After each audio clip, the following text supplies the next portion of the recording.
Leo Tolstoy జననం August 28 September 9, కొత్త శైలి, 1828, యస్నాయ పాలియానా, తులా ప్రావిన్స్, రష్యన్ సామ్రాజ్యం, నవంబర్ 7 నవంబర్ 20, 1910, అస్తపోవో, రియాజాన్ ప్రావిన్స్లో మరణించారు. రష్యన్ రచయిత, వాస్తవిక కల్పనలో మాస్టర్ మరియు ఒకరు ప్రపంచంలోని గొప్ప నవలా రచయితలు.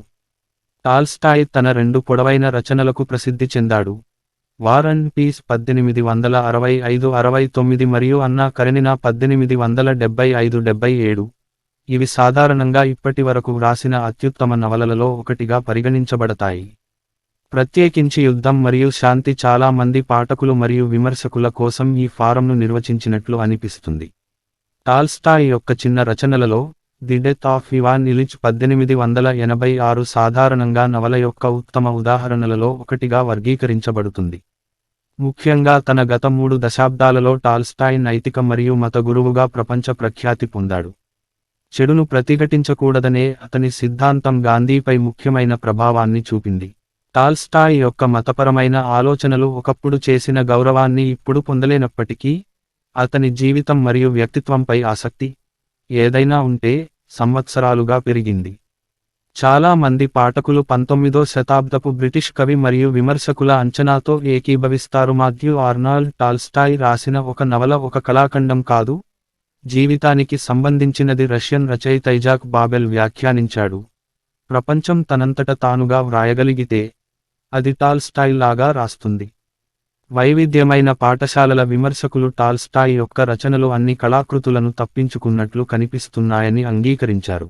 స్పృహ యొక్క చిన్న మార్పులను గమనించి, శరీరం యొక్క స్వల్ప కదలికలను రికార్డ్ చేయగల అతని సామర్థ్యాన్ని చాలా మంది నొక్కి చెప్పారు. మరొక నవలా రచయిత స్పృహ యొక్క ఒకే చర్యగా వర్ణించేది. టాల్స్టాయ్ నమ్మదగిన విధంగా అనంతమైన చిన్న దశల శ్రేణిలో విచ్ఛిన్నం చేస్తాడు. ఆంగ్ల రచయిత ప్రకారం వర్జీనియా వూల్ఫ్, టాల్స్టాయ్ నవలా రచయితలందరిలో గొప్పవాడు అని తేలికగా తీసుకున్న ఈ పరిశీలనా శక్తులు పాఠకులలో ఒక రకమైన భయాన్ని రేకెత్తించాయి. వారు టాల్స్టాయ్ మనపై ఉంచే చూపుల నుండి తప్పించుకోవాలని కోరుకుంటారు. వృద్ధుడిగా టాల్స్టాయ్ని సందర్శించిన వారు కూడా తమ చెప్పని ఆలోచనలను అర్థం చేసుకున్నప్పుడు అతను చాలా అసౌకర్యానికి గురయ్యారని నివేదించారు.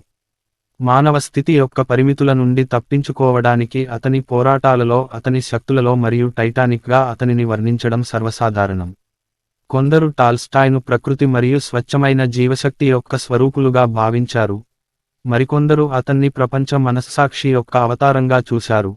కానీ దాదాపు అతని గురించి తెలిసిన లేదా అతని రచనలు చదివిన అందరికీ అతను జీవించిన గొప్ప రచయితలలో ఒకడు మాత్రమే కాదు. జీవితం యొక్క అర్థం కోసం అన్వేషణ యొక్క చిహ్నం. ప్రముఖ కులీనుల వారసుడు, టాల్స్టాయ్ మాస్కోకు దక్షిణంగా 130 మైళ్ళ 210 కిలోమీటర్లు దూరంలో ఉన్న ఫ్యామిలీ ఎస్టేట్లో జన్మించాడు.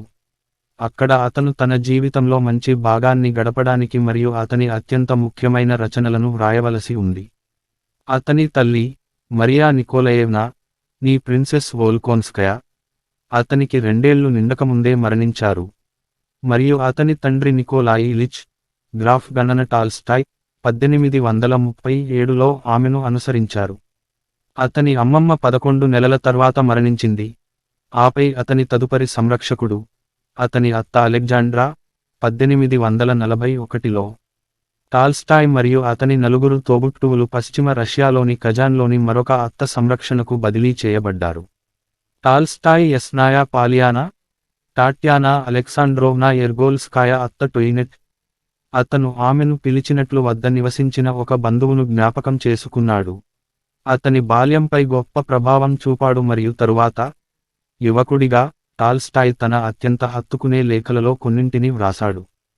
ఆమెకి మరణం యొక్క స్థిరమైన ఉనికి ఉన్నప్పటికీ, టాల్స్టాయ్ తన బాల్యాన్ని అందమైన పరంగా జ్ఞాపకం చేసుకున్నాడు. అతని మొదటి ప్రచురించిన రచన, డట్స్టో 1852 బాల్యం, అతని ప్రారంభ సంవత్సరాల్లో కల్పిత మరియు వ్యామోహంతో కూడిన ఖాత. ట్యూటర్ల ద్వారా ఇంటి వద్ద విద్యాభ్యాసం చేసిన టాల్స్టాయ్ 1844లో ఓరియంటల్ భాషల విద్యార్థిగా యూనివర్సిటీ ఆఫ్ కజాన్లో చేరాడు. అతని పేలవమైన రికార్డు త్వరలో అతను తక్కువ డిమాండ్ ఉన్న లా ఫ్యాకల్టీకి బదిలీ చేయవలసి వచ్చింది. అక్కడ అతను ఫ్రెంచ్ రాజకీయ తత్వవేత్త మాంటెస్క్యూ యొక్క ది స్పిరిట్ ఆఫ్ లాస్ మరియు కేథరీన్ ది గ్రేట్ యొక్క నకాజ్లా కోడ్ కోసం సూచనలు యొక్క పోలికను వ్రాసాడు. సాహిత్యం మరియు నైతికతపై ఆసక్తి ఉన్న అతను ఆంగ్ల నవలా రచయితలు లారెన్స్ స్టెర్న్ మరియు చార్లెస్ డికెన్స్ యొక్క రచనలకు మరియు ముఖ్యంగా ఫ్రెంచ్ తత్వవేత్త యొక్క రచనలకు ఆకర్షితుడయ్యాడు. జీన్ జాక్వెస్ రూసో శిలువ స్థానంలో, అతను రూసో యొక్క చిత్రంతో కూడిన పతకాన్ని ధరించాడు. కానీ అతను తన సమయాన్ని ఎక్కువ సమయం కామె ఇల్ ఫౌట్ సామాజికంగా సరైనది, మద్యపానం, జూదం మరియు అసభ్యతలో పాల్గొనడానికి ప్రయత్నించాడు. డిగ్రీ లేకుండా 1847లో విశ్వవిద్యాలయం నుండి నిష్క్రమించిన తరువాత, టాల్స్టాయ్ యస్నాయ పాలియానాకు తిరిగి వచ్చాడు. అక్కడ అతను తనను తాను చదువుకోవాలని, తన ఎస్టేట్ను నిర్వహించాలని మరియు అతని సేవకులను మెరుగుపరచుకోవాలని అనుకున్నాడు. తన మార్గాలను మార్చుకోవాలని తరచుగా తీర్మానాలు చేసినప్పటికీ, అతను తులా, మాస్కో మరియు సెయింట్ పీటర్స్బర్గ్లలో ఉండే సమయంలో తన వదులైన జీవితాన్ని కొనసాగించాడు. 1851లో అతను కాకసస్లో తన అన్నయ్య నికోలాయ్, ఆర్మీ ఆఫీసర్తో చేరాడు. ఆపై స్వయంగా సైన్యంలోకి ప్రవేశించాడు. అతను స్థానిక ప్రజలకు వ్యతిరేకంగా ప్రచారంలో పాల్గొన్నాడు మరియు వెంటనే క్రిమియన్ యుద్ధంలో 1853–56 పాల్గొన్నాడు. 1847లో టాల్స్టాయ్ ఒక డైరీని ఉంచడం ప్రారంభించాడు. అది స్వీయ విశ్లేషణలో ప్రయోగాల కోసం మరియు తరువాత అతని కల్పన కోసం ప్రయోగశాలగా మారింది. కొన్ని అంతరాయాలతో, టాల్స్టాయ్ తన జీవితాంతం తన డైరీలను ఉంచుకున్నాడు మరియు అందువల్ల అతను ఇప్పటివరకు జీవించిన వారిలో అత్యధికంగా నమోదు చేయబడిన రచయితలలో ఒకడు. అతను గడుపుతున్న జీవితాన్ని ప్రతిబింబిస్తూ, అతని మొదటి డైరీ అతను లైంగిక వ్యాధి బారిన పడి ఉండవచ్చని చెప్పడం ద్వారా ప్రారంభమవుతుంది. సామాజిక మరియు నైతిక ప్రవర్తన యొక్క విభిన్న అంశాల కోసం టాల్స్టాయ్ నియమాలను రూపొందించినందున, ప్రారంభ డైరీలు నియమాలను రూపొందించడంలో ఆకర్షణను నమోదు చేశాయి. ఈ నియమాలను గౌరవించడంలో రచయిత పదే పదే విఫలమవడం, పాతవాటికి విధేయత చూపేలా రూపొందించిన కొత్తవాటిని రూపొందించడానికి అతను చేసిన ప్రయత్నాలను మరియు అతను తరచూ స్వీయ వ్యతిరేక చర్యలను కూడా వారు నమోదు చేస్తారు. జీవితం చాలా సంక్లిష్టమైనది మరియు నియమాలు లేదా తాత్విక వ్యవస్థలకు అనుగుణంగా ఎప్పుడూ అస్తవ్యస్తంగా ఉందని టాల్స్టాయ్ యొక్క తరువాతి నమ్మకం బహుశా స్వీయ నియంత్రణలో ఈ వ్యర్థమైన ప్రయత్నాల నుండి ఉద్భవించింది. తన గుర్తింపును దాచిపెట్టి, టాల్స్టాయ్ కవి సంపాదకత్వం వహించిన ప్రముఖ జర్నల్ అయిన సోవ్రెమెనిక్ ది కాంటెంపరరీలో ప్రచురణ కోసం బాల్యాన్ని సమర్పించాడు. నికోలాయ్ నెక్రాసో ఉత్సాహంగా ఉన్నాడు మరియు మారుపేరుతో ప్రచురించబడిన రచన విస్తృతంగా ప్రశంసించబడింది. తరువాతి కొన్ని సంవత్సరాలలో, టాల్స్టాయ్ కాకసస్లో తన అనుభవాల ఆధారంగా నాబెగ్ 1853తో సహా అనేక కథలను ప్రచురించాడు. ది రైడ్ మరియు దాని గురించి అతని 3 స్కెచ్లు క్రిమియన్ యుద్ధంలో సెవాస్టోపోల్ ముట్టడి సెవాస్టోపోల్ వి డెకాబ్రే మెస్లాట్సే డిసెంబరులో సెవాస్టోపోల్ వి మేలో సెవాస్టోపోల్ మరియు సెవాస్టోపోల్ వి ఆగస్టే 1855 గోడా ఆగస్టులో సెవాస్టోపోల్ అన్నీ 1855 నుండి 56లో ప్రచురించబడ్డాయి. సాధారణ సైనికుల ధైర్యంతో వ్యవహరించే మొదటి స్కెచ్ జార్జ్ చేత ప్రశంసించబడింది. టూర్ గైడ్గా రెండవ వ్యక్తిలో వ్రాయబడిన ఈ కథ టాల్స్టాయ్కు అధికారిక ప్రయోగాలపై ఉన్న ఆసక్తిని మరియు ఇతరుల బాధలను గమనించే నైతికత పట్ల అతని జీవితకాల శ్రద్ధను కూడా ప్రదర్శిస్తుంది. రెండవ స్కెచ్లో ఒక సైనికుడి స్పృహ యొక్క సుదీర్ఘ ప్రవాహాన్ని ఈ పరికరం యొక్క ప్రారంభ ఉపయోగాలలో ఒకటి అతను బాంబుతో చంపబడటానికి ముందు క్షణంలో కలిగి ఉంటుంది. కథ యొక్క ప్రసిద్ధ ముగింపులో, రచయిత, అతని పాత్రలు ఏవీ నిజంగా వీరోచితమైనవి కావో అని వ్యాఖ్యానించిన తర్వాత, నా కథలోని హీరో నేను నా ఆత్మశక్తితో ప్రేమించే వ్యక్తి. ఎవరు అందంగా ఉండేవారు, ఉన్నారు మరియు ఎప్పటికీ అందంగా ఉంటారు నిజం. అప్పటి నుండి పాఠకులు టాల్స్టాయ్ యొక్క అటువంటి సంపూర్ణ భాష యొక్క సామర్థ్యాన్ని గురించి వ్యాఖ్యానిస్తున్నారు. ఇది సాధారణంగా వాస్తవిక కల్పనను ధ్వంసం చేస్తుంది, సౌందర్యపరంగా ప్రభావవంతంగా ఉంటుంది. క్రిమియన్ యుద్ధం తర్వాత టాల్స్టాయ్ సైన్యానికి రాజీనామా చేశాడు మరియు సెయింట్ పీటర్స్బర్గ్ యొక్క సాహిత్య ప్రపంచం ద్వారా మొదట ప్రశంసించబడ్డాడు. కానీ అతని మురికి వానిటీ, అతను మేధో శిబిరంలో చేరడానికి నిరాకరించడం మరియు అతని పూర్తి స్వాతంత్ర్యంపై అతని పట్టుదల త్వరలో రాడికల్ మేధావి వర్గం యొక్క అయిష్టతను సంపాదించింది. ప్రబలంగా ఉన్న మేధోపరమైన పోకడలకు వ్యతిరేకంగా అతను తన జీవితాంతం పురాతనవాదిగా ఉండవలసి ఉంది. 1857లో టాల్స్టాయ్ పారిస్కు వెళ్లి జూదం ఆడిన తర్వాత తిరిగి వచ్చాడు. అతను రష్యాకు తిరిగి వచ్చిన తరువాత అతను తన నిజమైన వృత్తి బోధన అని నిర్ణయించుకున్నాడు మరియు అతను తన ఎస్టేట్లో రైతు పిల్లల కోసం ఒక పాఠశాలను ఏర్పాటు చేశాడు. బోధనా సిద్ధాంతం మరియు అభ్యాసాన్ని అధ్యయనం చేయడానికి పశ్చిమ ఐరోపాలో పర్యటించిన తరువాత అతను ఒక పత్రిక యొక్క 12 సంచికలను ప్రచురించాడు. యాస్నాయ పొలియానా 1862 నుండి 63. ఇందులో అతని రెచ్చగొట్టే కథనాలు ప్రోగ్రెస్ ఐ ఓప్రీడలినియే ఓబ్రేసవానియా progress and the definition of education ఉన్నాయి. ఇది చరిత్రలో ఎటువంటి అంతర్లీన చట్టాలను కలిగి ఉందని ఖండించింది మరియు కోము కోగు ఉచిత్సాపిసట్ క్రిస్టయాన్స్కిమ్ రీబ్యాటంనా సిలినామ్యు క్రిస్టియాన్స్కి క్రెబాట్. ఎవరి గురించి రాయడం నేర్చుకోవాలి, మన రైతు పిల్లలు లేదా మేము రైతుల పిల్లలా? ఇది ప్రశ్నకు సాధారణ సమాధానాన్ని తిప్పికొడుతుంది. టాల్స్టాయ్ 1862లో ప్రముఖ మాస్కో వైద్యుడి కుమార్తె అయిన సోఫియా సోన్యా ఆండ్రీవ్నా బెర్స్ను వివాహం చేసుకున్నాడు మరియు త్వరలోనే తన శక్తులన్నింటినీ తన వివాహం మరియు వార్ అండ్ పీస్ కూర్పుకు బదిలీ చేశాడు. టాల్స్టాయ్ మరియు అతని భార్యకు 13 మంది పిల్లలు ఉన్నారు, వారిలో 10 మంది బాల్యంలోనే బయటపడ్డారు. 1850ల చివరలో మరియు 1860ల ప్రారంభంలో టాల్స్టాయ్ రచనలు అతని నైతిక మరియు తాత్విక ఆందోళనలను వ్యక్తీకరించడానికి కొత్త రూపాలతో ప్రయోగాలు చేశాయి. బాల్యానికి అతను వెంటనే ఓట్రోచెస్ట్రో 1854 బాల్యం మరియు యునోస్ట్ 1857 యువత. అనేక కథలు ఒకే సెమియాటోబయోగ్రాఫికల్ పాత్ర డిమిత్రి నెక్లియుడోవ్ తరువాత టాల్స్టాయ్ నవల పునరుత్థానం యొక్క హీరోగా మళ్లీ కనిపించాడు. లయడ్సన్ 1857 లూసర్న్లో టాల్స్టాయ్ ఒక సంఘటనను వివరించడానికి మొదట డైరీ ఫారంను ఉపయోగిస్తాడు, తరువాత దాని శాశ్వతమైన అర్థాన్ని ప్రతిబింబిస్తాడు మరియు చివరకు తన స్వంత ప్రతిబింబాల ప్రక్రియను ప్రతిబింబిస్తాడు. ట్రైస్ మెర్టీ 1859 3 డెత్స్ తను చనిపోతున్నదనే వాస్తవాన్ని ఎదుర్కోలేని ఒక గొప్ప మహిళ, మరణాన్ని సరళంగా అంగీకరించే రైతు మరియు చివరికి ఒక చెట్టు మరణాలను వివరిస్తుంది. రచయిత యొక్క అతీంద్రియ స్పృహ మాత్రమే ఈ 3 సంఘటనలను ఏకం చేస్తుంది. కోల్స్టోమెర్ రచన 1863 సవరించబడింది మరియు ప్రచురించబడింది 1886. కోల్స్టోమర్ the story of a horse ఇష్టమైన టాల్స్టోయన్ పరికరాన్ని నాటకీయంగా ఉపయోగించడం ద్వారా ప్రసిద్ధి చెందింది. డీఫామిలయరైజేషన్ అంటే వాటిని పెద్దగా తీసుకోని పరిశీలకుని యొక్క అమాయక దృక్కోణం నుండి తెలిసిన సామాజిక అభ్యాసాల వివరణ. కోల్స్టోమర్ కథానాయకుడు మరియు ప్రధాన కథకుడు పాత గుర్రం అని తెలుసుకుని పాఠకులు ఆశ్చర్యపోయారు. టాల్స్టాయ్ యొక్క అనేక ప్రారంభ రచనల మాదిరిగానే ఈ కథ మానవ సమాజం యొక్క కృత్రిమత్వం మరియు సాంప్రదాయికతను వ్యంగ్యంగా చూపుతుంది. ఈ ఇతివృత్తం టాల్స్టాయ్ నవల కజాకి 1863 కోసాక్స్. ఈ పని యొక్క హీరో కరిగిపోయిన మరియు స్వీయ కేంద్రీకృత కులీనుడు డిమిత్రి ఒలెనిన్ కాకసస్లో సేవ చేయడానికి క్యాడెట్గా నియమిస్తాడు. కోసాక్కుల మధ్య జీవిస్తూ సహజమైన మరియు జీవసంబంధమైన లయలతో మరింత సన్నిహితంగా ఉండే జీవితాన్ని మెచ్చుకుంటాడు. నవల యొక్క కేంద్ర సన్నివేశంలో ఒలెనిన్ అడవుల్లో వేటాడటం, ప్రతి జీవి, ఒక దోమ కూడా, నేనంటూ డిమిత్రి ఒలెనిన్ మాత్రమే అని గ్రహించాడు. తన గత జీవితంలోని వ్యర్థతను గుర్తించి అతను పూర్తిగా ఇతరుల కోసం జీవించాలని నిర్ణయించుకుంటాడు. గొప్ప నవలల కాలం 1863 నుండి 77.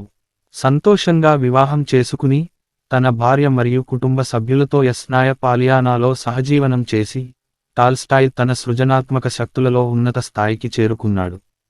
అతను 1860లలో మిగిలిన సంవత్సరాలను యుద్ధం మరియు శాంతిని వ్రాయడానికి కేటాయించాడు. తరువాత అతను పీటర్ ది గ్రేట్ గురించి ఒక నవల రాయాలని భావించిన తర్వాత మరియు క్లుప్తంగా బోధనా శాస్త్రానికి తిరిగి వచ్చాడు. విస్తృతంగా ఉపయోగించే రీడింగ్ ప్రైమర్లను బయటకు తీసుకురావడం. టాల్స్టాయ్ తన మరొక గొప్ప నవల అన్నా కరెనినా రాశాడు. ఈ 2 రచనలు దైనందిన జీవితం మరియు గద్య సద్గుణాల ప్రశంసలో పాతుకుపోయిన మానవ అనుభవం యొక్క దృష్టిని పంచుకుంటాయి. యుద్ధం మరియు శాంతి. వోయినా ఐమిర్ 1865-69 యుద్ధం మరియు శాంతి 3 రకాల విషయాలను కలిగి ఉంది. నెపోలియన్ యుద్ధాల యొక్క చారిత్రక ఖాతా, కల్పిత పాత్రల జీవిత చరిత్రలు మరియు చరిత్ర యొక్క తత్వశాస్త్రం గురించి వ్యాసాల సమితి.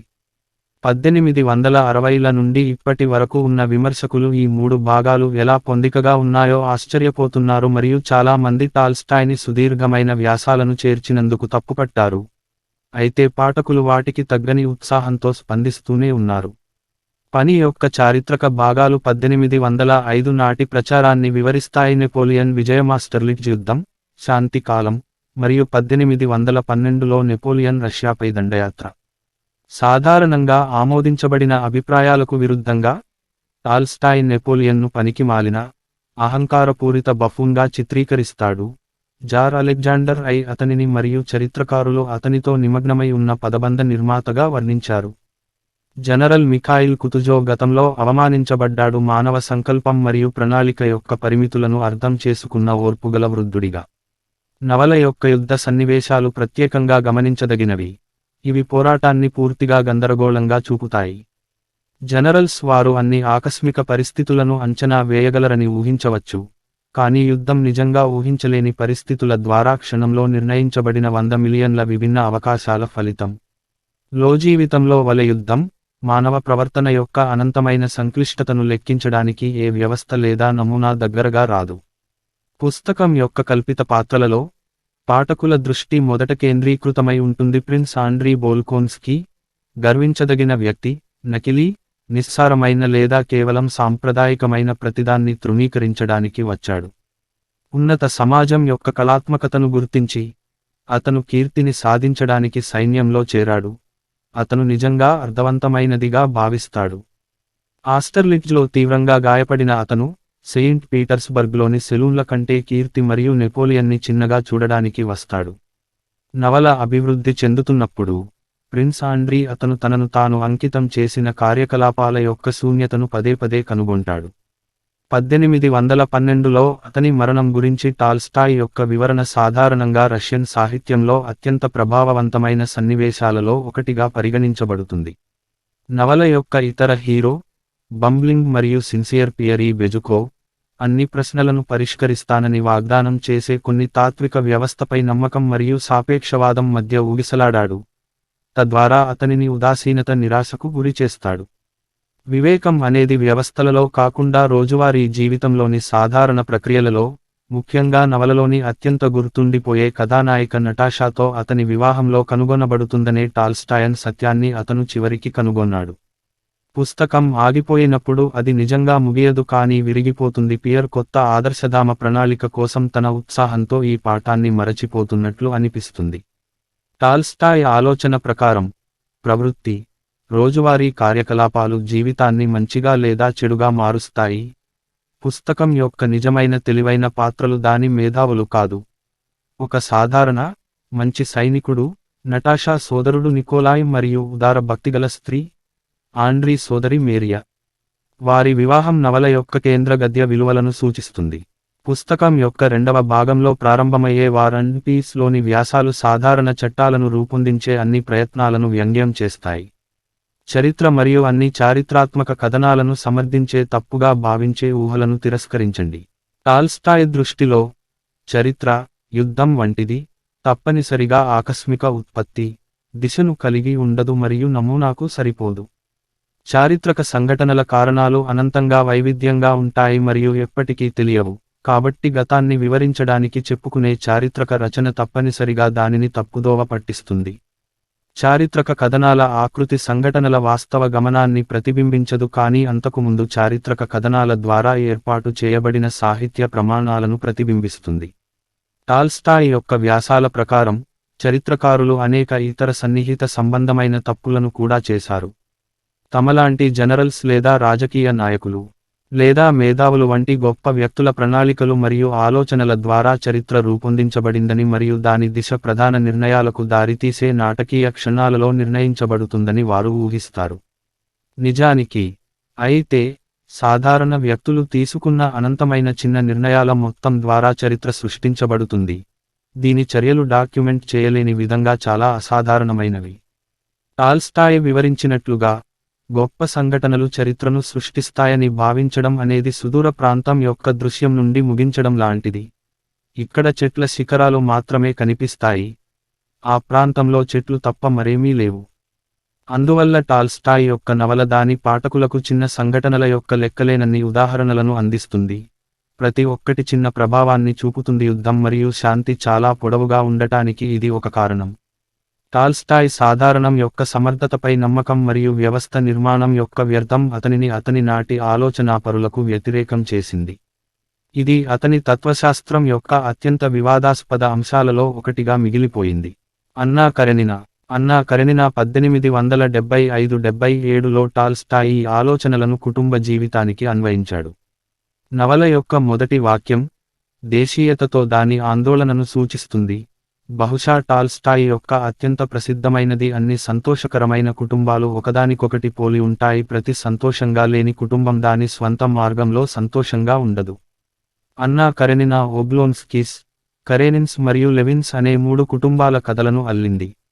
ఈ నవల ఓబ్లోన్స్కీస్లో ప్రారంభమవుతుంది, అక్కడ దీర్ఘకాలంగా బాధపడ్డ భార్య డాలీ తన మేధావి మరియు సానుభూతిగల భర్త స్టివా యొక్క అవిశ్వాసాన్ని కనుగొంది.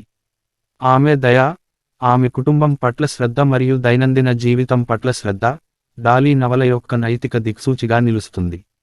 దీనికి విరుద్ధంగా, స్టివా ఎప్పుడూ అనారోగ్యాన్ని కోరుకోనప్పటికీ, వనరులను వృధా చేస్తాడు, తన కుటుంబాన్ని నిర్లక్ష్యం చేస్తాడు మరియు ఆనందాన్ని జీవిత ఉద్దేశ్యంగా భావిస్తాడు.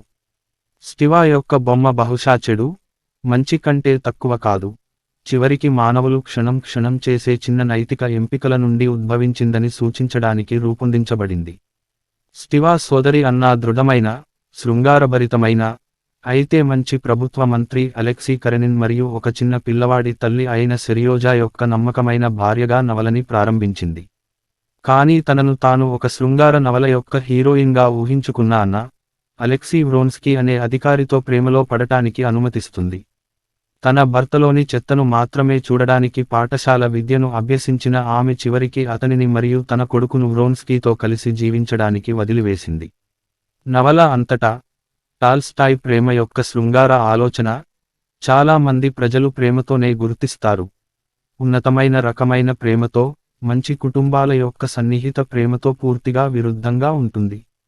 నవల పురోగమిస్తున్నప్పుడు, తన భర్త మరియు బిడ్డను విడిచిపెట్టినందుకు మనస్సాక్షి యొక్క వేదనను అనుభవిస్తున్న అన్నా, ఆమె దాదాపు పిచ్చి స్థితికి చేరుకునే వరకు మరియు వాస్తవికత నుండి పూర్తిగా విడిపోయే వరకు తనకు తానుగా అబద్ధం చెప్పే అలవాటును పెంచుకుంటుంది.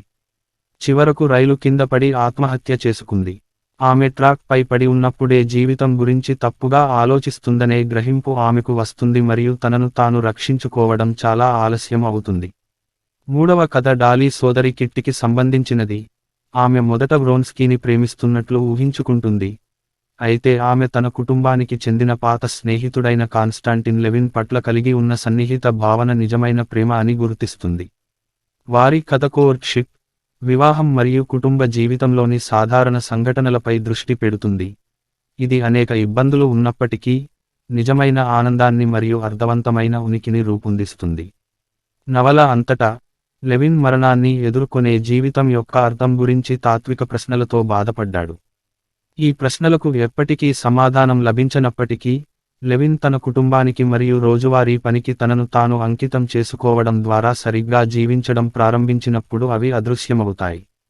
అతని సృష్టికర్త టాల్స్టాయ్ వలె, లెవిన్ మేధావుల వ్యవస్థలను మోసపూరితంగా మరియు జీవిత సంక్లిష్టతను స్వీకరించడానికి అసమర్థంగా భావిస్తాడు.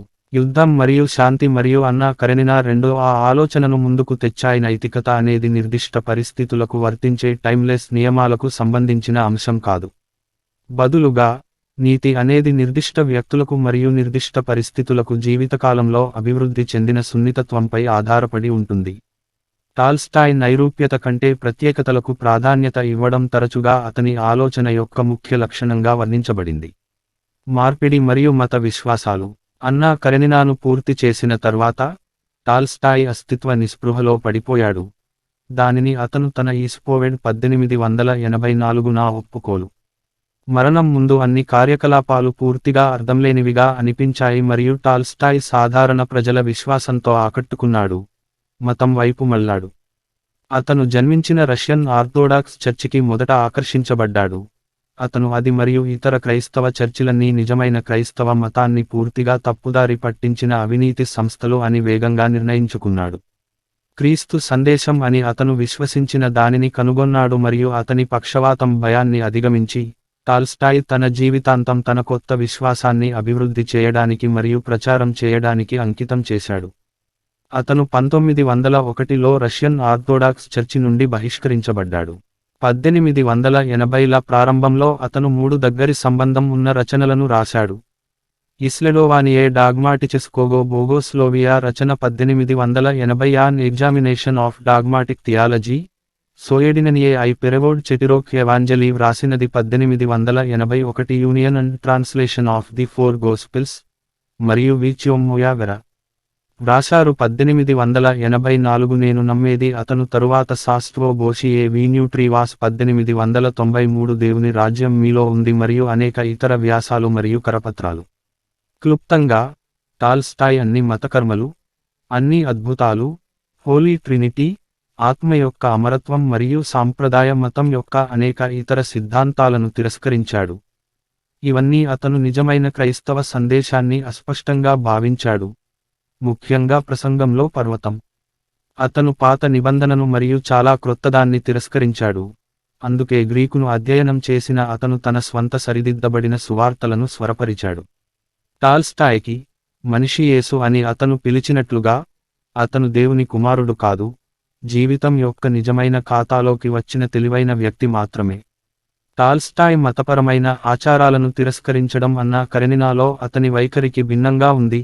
ఇక్కడ మతాన్ని సిద్ధాంతానికి సంబంధించిన అంశంగా కాకుండా దైనందిన జీవితంలోని సంప్రదాయ రూపాలకు సంబంధించిన అంశంగా చూస్తారు. సానుకూలంగా చెప్పబడింది.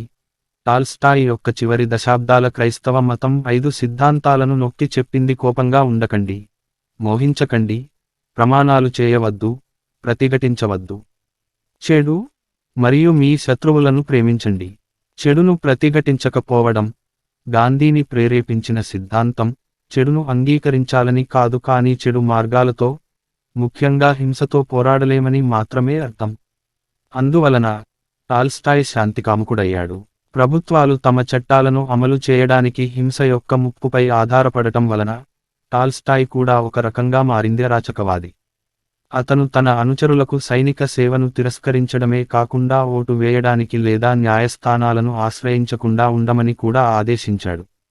అందువల్ల అతను తన సంకల్పం చేయడానికి లేదా మంచి పనుల కోసం కూడా కాపీరైట్ ద్వారా పొందబడిన రాయల్టీని ఉపయోగించుకునే సమయం వచ్చినప్పుడు గణనీయమైన అంతర్గత సంఘర్షణను ఎదుర్కోవలసి వచ్చింది. సాధారణంగా టాల్స్టాయ్ తన బోధనల ప్రకారం జీవించడంలో విజయం సాధించలేదని బాగా తెలుసు అని చెప్పవచ్చు. టాల్స్టాయ్ తన ప్రారంభ పని నుండి స్వీకరించిన ఆలోచనపై ప్రమాణాలకు వాగ్దానాలతో సహా వ్యతిరేకంగా ప్రిస్క్రిప్షన్ను ఆధారం చేసుకున్నాడు. భవిష్యత్తును తెలుసుకోవడం అసంభవం మరియు అందువల్ల ముందుగానే తనను తాను బంధించుకోవడం ప్రమాదం. కామానికి వ్యతిరేకంగా ఉన్న ఆజ్ఞ చివరికి అతనిని ప్రతిపాదించడానికి దారితీసింది. క్రెయిట్సెరోవా సొనాటకు అతని అనంతర పదంలో 1891 క్రూడ్జర్ సొనాట, తన భార్యను హత్య చేసిన వ్యక్తి గురించిన ఒక చీకటి నవల సంపూర్ణ సంయమనం ఆదర్శంగా ఉంది. అప్పటికే వారి మధ్య చెడిపోయిన సంబంధాల గురించి అతని భార్య అభ్యంతరం చెప్పింది. తన అత్యంత తీవ్రమైన ఆలోచనలను సమర్థిస్తూ టాల్స్టాయ్ క్రిస్టియానిటీని నిశ్చలంగా లేని దీపంతో పోల్చాడు, కానీ దానిని మానవులు మోసుకెళ్లారు. ఇది ఎప్పటికప్పుడు కొత్త నైతిక రంగాలను వెలిగిస్తుంది మరియు మానవజాతి ఆధ్యాత్మికంగా అభివృద్ధి చెందుతున్నప్పుడు ఉన్నతమైన ఆదర్శాలను వెల్లడిస్తుంది. అన్నా కరెనినా తర్వాత టాల్స్టాయ్ యొక్క కల్పనను 2 గ్రూపులుగా విభజించవచ్చు. అతను సాధారణ ప్రజల కోసం జీడీఈ లైవ్బోఫ్, తమ్ ఐబోగ్ వ్రాసిన 1885 where love is, God is, కిమ్ ల్యడీజివి 1882లో వ్రాయబడింది వాట్ పీపుల్ లివ్ బై వంటి అనేక నైతిక కథలను వ్రాసాడు. మరియు మనోగోలీ చిలవేకు సిమ్లీ నుస్నో వ్రాసినది 1885 how much land does a man need. Irish నవలా రచయిత కథ జేమ్స్ జాయిస్ ప్రపంచ సాహిత్యానికి తెలిసిన గొప్ప కథ అని విపరీతంగా ప్రశంసించారు. విద్యావంతుల కోసం టాల్స్టాయ్ వాస్తవిక మరియు అత్యంత సందేశాత్మకమైన కల్పనను వ్రాసాడు.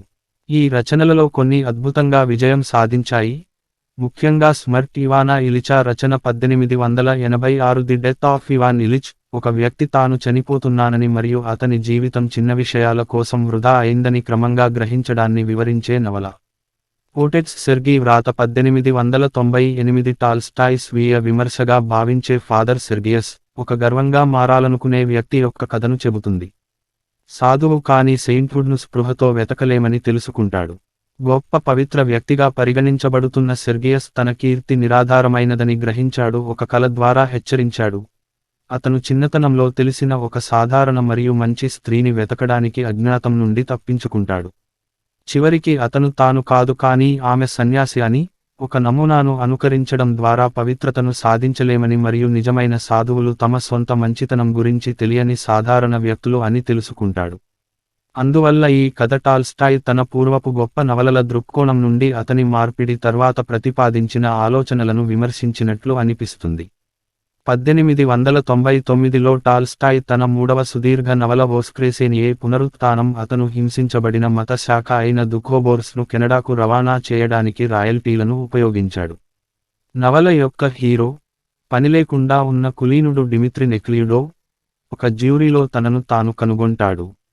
అక్కడ అతను ప్రతివాది, వేశ్య కత్యుషా మస్లోవాను అతను ఒకప్పుడు మోహింపజేసిన స్త్రీగా గుర్తించాడు. తద్వారా ఆమె నేర జీవితాన్ని వేగవంతం చేశాడు. ఆమె సైబీరియాలో జైలు శిక్ష విధించబడిన తర్వాత, అతను ఆమెను అనుసరించాలని మరియు ఆమె అంగీకరిస్తే, ఆమెను వివాహం చేసుకోవాలని నిర్ణయించుకుంటాడు. నవల యొక్క అత్యంత విశేషమైన మార్పిడిలో, ఆమె అతని కపటత్వానికి అతనిని నిందించింది. ఒకసారి మీరు నా నుండి మీ ఆనందాన్ని పొందారు మరియు ఇప్పుడు మీరు నా నుండి మీ మోక్షాన్ని పొందాలనుకుంటున్నారు, ఆమె అతనితో చెప్పింది. ఆమె అతనిని వివాహం చేసుకోవడానికి నిరాకరిస్తుంది. కానీ, నవల ముగియడంతో, నెక్లియుడోవ్ చివరికి టాల్స్టాయన్ సత్యాలను అర్థం చేసుకున్నప్పుడు ఆధ్యాత్మిక మేల్కొలుపును పొందుతాడు, ముఖ్యంగా ఇతరులను తీర్పు చెప్పడంలో వ్యర్థం. నవల యొక్క అత్యంత ప్రసిద్ధ విభాగాలు చర్చి మరియు న్యాయ వ్యవస్థను వ్యంగ్యంగా చూపుతాయి, అయితే ఈ పని సాధారణంగా వార్ అండ్ పీస్ మరియు అన్నా కరెనినా కంటే చాలా తక్కువగా పరిగణించబడుతుంది. టాల్స్టాయ్ యొక్క మార్పిడి అతనిని ఒక గ్రంథం మరియు అనేక వ్యాసాలు వ్రాయడానికి దారితీసింది. కొన్నిసార్లు అతను ఎప్పుడూ కలిగి ఉన్న ఫ్యాషనబుల్ పాఠశాలలను అనుకరించడం పట్ల అతనికి ఇష్టం లేని మరింత తీవ్ర రూపంలో వ్యక్తీకరించాడు. అయితే ఇతర సమయాల్లో అతను తన పూర్వపు నవలలకు విరుద్ధంగా ఉన్న ఆలోచనలను ఆమోదించాడు, దానిని అతను తిరస్కరించాడు. హోటకో ఏ ఇస్కస్ట్వోలో 1898 కళ అంటే ఏమిటి? నిజమైన కళకు ఒక నిర్దిష్ట అనుభవం యొక్క సున్నితమైన ప్రశంసలు అవసరమని అతను వాదించాడు. ఇది పాఠకులకు ప్రతిపాదనల ద్వారా కాకుండా ఇన్ఫెక్షన్ ద్వారా తెలియజేయబడుతుంది. టాల్స్టాయ్ దృష్టిలో, అత్యంత ప్రసిద్ధ కళాఖండాలు నిజమైన అనుభవం నుండి ఉద్భవించాయి కానీ ఇప్పటికే ఉన్న కళ యొక్క తెలివైన అనుకరణ నుండి ఉద్భవించాయి. అందువల్ల అవి నకిలీ రచనలు, అవి నిజంగా కళ కాదు. టాల్స్టాయ్ నిజమైన కళను మంచి మరియు చెడుగా విభజిస్తాడు. ఇచ్చిన పని దాని ప్రేక్షకులను ప్రభావితం చేసే నైతిక సున్నితత్వంపై ఆధారపడి ఉంటుంది. విలియం షేక్స్పియర్ యొక్క నాటకాలు మరియు అతని స్వంత గొప్ప నవలలతో సహా చాలా గుర్తింపు పొందిన కళాఖండాలను ఖండిస్తూ, టాల్స్టాయ్ జోసెఫ్ యొక్క బైబిల్ కథను మరియు రష్యన్ రచనలలో, ఫ్యోడర్ దోస్తోవ్స్కీ యొక్క ది హౌస్ ఆఫ్ ది డెడ్ను ప్రశంసించారు. 1861 నుండి 62 మరియు అతని యువ స్నేహితుడి కొన్ని కథలు అంటోన్ చెకోవ్. అతను చెకోవ్ యొక్క నాటకానికి చల్లగా ఉన్నాడు. అయితే, ఒక ప్రసిద్ధ చమత్కారంలో, ఒకసారి చెకోవ్ తన నాటకాలు షేక్స్పియర్ నాటకం కంటే అధ్వాన్నంగా ఉన్నాయని చెప్పాడు. టాల్స్టాయ్ యొక్క చివరి రచనలలో ఒక వ్యంగ్య నాటకం, జివోయి ట్రూప్ రచన 1900 ది లివింగ్ కార్ప్స్, మరియు రైతు జీవితం గురించి ఒక బాధాకరమైన నాటకం, వ్లాస్ట్ టీఎంవాయే వ్రాసినది 1886 చీకటి శక్తి. అతని మరణానంతరం, ప్రచురించని అనేక రచనలు వెలుగులోకి వచ్చాయి, ముఖ్యంగా నవల ఖడ్జీ మురత్ 1904 హాజీ మ్యురాడ్, టాల్స్టాయ్ యొక్క తొలి కల్పనను గుర్తుచేసే కాకసస్ గురించిన అద్భుతమైన కథనం. అతను తన వారసుడిగా చేసిన అతని కుమార్తె అలెగ్జాండ్రా మినహా, టాల్స్టాయ్ కుటుంబం అతని బోధనలకు దూరంగా లేదా ప్రతికూలంగా ఉంది. అతని భార్య ముఖ్యంగా యస్నయా పాలియానాలో పిడివాద విజీ చెర్కోవ్ నేతృత్వంలోని శిష్యుల నిరంతర ఉనికిని ఆగ్రహించింది. వారి ఒకప్పుడు సంతోషకరమైన జీవితం సాహిత్య చరిత్రలో అత్యంత ప్రసిద్ధ చెడ్డ వివాహాలలో ఒకటిగా మారింది.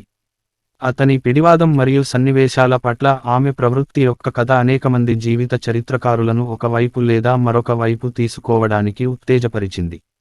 ఇద్దరూ డైరీలను ఉంచుకున్నందున మరియు వాస్తవానికి ఒకరి డైరీలను పరస్పరం మార్చుకోవడం మరియు వ్యాఖ్యానించడం వలన, వారి గొడవలు దాదాపుగా చాలా చక్కగా నమోదు చేయబడ్డాయి. అతని ఇంటి పరిస్థితి మరియు అతని జీవితం మరియు అతని సూత్రాల మధ్య వైరుధ్యంతో బాధపడ్డ టాల్స్టాయ్ 1910లో అలెగ్జాండ్రా మరియు అతని వైద్యుడితో కలిసి యస్నాయా పాలియానా నుండి అజ్ఞాతం నుండి తప్పించుకున్నాడు. అతని దొంగతనం మరియు గోప్యత కోసం కోరిక ఉన్నప్పటికీ, అంతర్జాతీయ పత్రికలు అతని కదలికలపై త్వరలో నివేదించగలిగింది. కొన్ని రోజులలో, అతను న్యూమోనియా బారిన పడ్డాడు మరియు అస్తపోవోలోని రైల్రోడ్ స్టేషన్లో గుండె వైఫల్యంతో మరణించాడు. లియో టాల్స్టాయ్ వారసత్వం. అపస్మారక ప్రక్రియలలో నైపుణ్యం కలిగిన దోస్తోవ్స్కీ వంటి ఇతర మానసిక రచయితలకు భిన్నంగా, టాల్స్టాయ్ చేతన మానసిక జీవితాన్ని అసమానమైన నైపుణ్యంతో వివరించాడు. అతని పేరు ఆకస్మికత మరియు రోజువారీ కార్యకలాపాల విలువ యొక్క ప్రశంసలతో పర్యాయపదంగా మారింది. సంశయవాదం మరియు పిడివాదం మధ్య ఊగిసలాడుతూ, టాల్స్టాయ్ మానవ అనుభవానికి అత్యంత వైవిధ్యమైన విధానాలను అన్వేషించాడు. అన్నింటికంటే మించి, అతని గొప్ప రచనలు, వార్ అండ్ పీస్ మరియు అన్నా కరెనినా, వాస్తవిక కల్పన యొక్క శిఖరాగ్రం వలె కొనసాగుతాయి.